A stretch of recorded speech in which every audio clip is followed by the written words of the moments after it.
ஒரு நடுத்தர குடும்ப வீட்டில் நடந்த சம்பவம் இது. மகனுக்கு வீட்டில் இருக்கவே பிடிக்கவில்லை. ஃபேனை ஆஃப் பண்ணாமல் வெளியே போகிறாய், ஆளில்லாத ரூமில் டிவி ஓடுது பார், அதை அணை, பேனாவை ஸ்டாண்டில் வை, கீழே கிடக்குது பார்.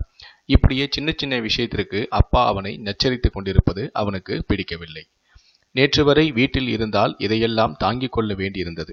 இன்று அவனுக்கு வேலைக்கான நேர்காணலுக்கு அழைப்பும் வந்திருந்தது. வேலை கிடைத்ததும் வேறு எங்காவது வெளியூர் போய்விட வேண்டும், அப்பாவின் நச்சரிப்பு குறையும் என்று எண்ணிக்கொண்டான். நேர்காணலுக்கும் கிளம்பினான். கேட்கிற கேள்விகளுக்கு தயங்காமல் தைரியமாக பதில் சொல், தெரியவில்லை என்றாலும் தைரியமாக எதிர்கொள் என்று செலவுக்கு கூடுதலாக பணமும் கொடுத்து வழி அனுப்பி வைத்தார் அப்பா. நேர்காணலுக்கு அழைக்கப்பட்டிருந்த முகவரிக்கு வந்து சேர்ந்தான் மகன். கட்டிடத்தின் பெரிய கேட்டில் செக்யூரிட்டி இல்லை. கதவு சற்றே திறந்திருந்தாலும் அதன் தாப்பால் மட்டும் வெளியே நீட்டிக்கொண்டு உள்ளே நுழைப்பவர் மேல் இடித்து விடுவது போல இருந்தது. அதை சரி செய்து கதவையும் சரியாக சாத்திவிட்டு உள்ளே நுழைந்தான். நடைபாதையின் இருபுறமும் அழகு மலர்ச்செடிகள் வரவேற்றன. தண்ணீர் பாய்ச்சு கொண்டிருந்த காவலாளி மோட்டாரை அணைப்பதற்காக குழாயை அப்படியே போட்டுவிட்டு போயிருந்தான். தண்ணீர் செடிகளுக்கு பாயாமல் நடைபாதையில் நனைந்து கொண்டிருந்தது. குழாயை கையில் எடுத்தவன் செடியின் அடியில் நீர் படும்படி போட்டுவிட்டு நடந்து சென்றான். வரவேற்பை அறையில் யாரும் இல்லை. நேர்காணல் முதல் தளத்தில் நடைபெறுவதாக அறிவிப்பு வைத்திருந்தார்கள். மெதுவாக மாடியிலும் ஏறினான். நேற்று இரவில் போடப்பட்ட விளக்கு காலை 10 மணியாகியும் எரிந்து கொண்டிருந்தது. விளக்கை அணைக்காமல் செல்கிறாயே என்று அப்பாவின் கண்டிப்பு காதுக்குள் ஒலிப்பது போல தெரிய எரிச்சல் வந்தாலும் படியின் அருகே இருந்த சுவிட்சை இயக்கிய விளக்கையும் அணைத்தான். மாடியில் பெரிய ஹாலில் ஏராளமானவர்கள் இருக்கையில் அமர்ந்திருந்தார்கள். கூட்டத்தை பார்த்த மகனுக்கு ஒரே திகைப்பு. நமக்கு இங்கு வேலை கிடைக்குமா என்று மனசாட்சி படபட ஆரம்பித்தது. பதட்டத்துடன் அறைக்குள் நுழைய காலடி வைத்தவன் மிதியடியில் வெல்கம் என்ற எழுத்து தலைகீழாக இருந்ததையும் கவனித்தான். அதையும் வருத்தத்துடனேயே அதை காலாலேயே சரி செய்துவிட்டு உள்ளே நுழைந்தான். அறையின் முன்புறத்தில் நேர்காணலுக்கு நிறைய இளைஞர்கள் அமர்ந்திருக்க, பின்பக்கத்தில் பல மின் விசிறிகள் சும்மா சுற்றி கொண்டிருந்தன. யாரும் இல்லாமல் ஏன் அறையில் விசிறி ஓடுகிறது என்று அம்மாவின் கேள்வி காதுக்குள் ஒலிக்க, மின் விசிறிகளையும் அணைத்துவிட்டு மற்ற இளைஞர்களுடன் சென்றும் அமர்ந்தான். இளைஞர்கள் ஒவ்வொருவராக உள்ளே அழைத்து மற்றொரு வழியாக வெளியே அனுப்பிவிட்டனர். இதனால் என்ன கேள்வி கேட்பார்கள் என்பது மகனுக்கு தெரியவில்லை. கலக்கத்துடனேயே நேர்காணல் அதிகாரி முன்பு போய் நின்றான்.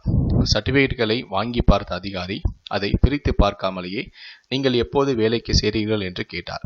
இந்த நேர்காணலில் கேட்கப்படும் புத்தி கூர்மையான கேள்வியா இல்லை வேலை கிடைத்து விட்டதா அறிகுறியா என்று தெரியாமல் குழம்பி நின்றான் மகன். என்ன யோசிக்கிறீர்கள் என்று பாஸ் கேட்டார். நாங்கள் இங்கே யாருக்கும் கேள்வி கேட்கவில்லை. கேள்வி பதிலில் ஒருவரின் வேளாண்மையை தெரிந்து கொள்ள கடினம்.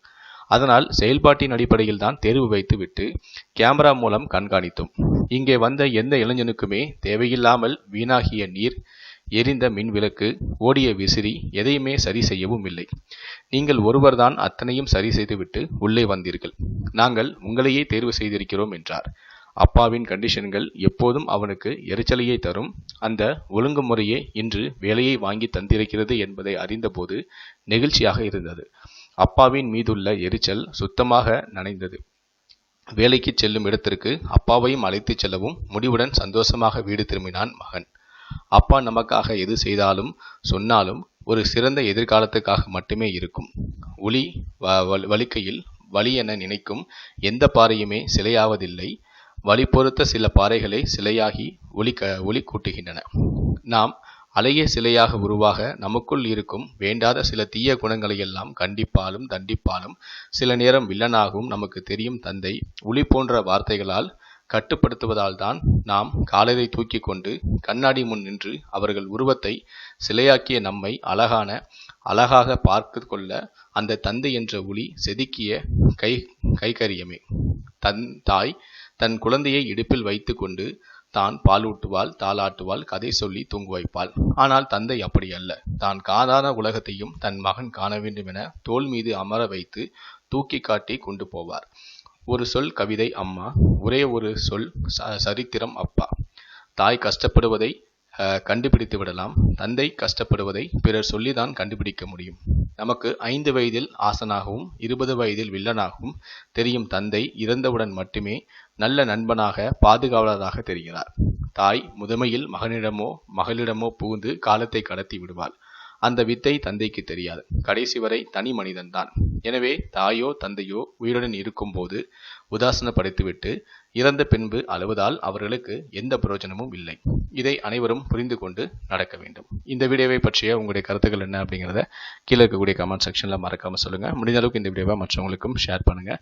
மேலும் இது போன்ற பல வீடியோக்களை பார்க்கணும் அப்படின்னு நினைச்சீங்கன்னா மறக்காம நினைச்சா நீங்க சப்ஸ்கிரைப் பண்ணுங்க. கூடவே அந்த பெல் சிம்லையும் மறக்காம கிளிக் பண்ணுங்க. நன்றி, வணக்கம்.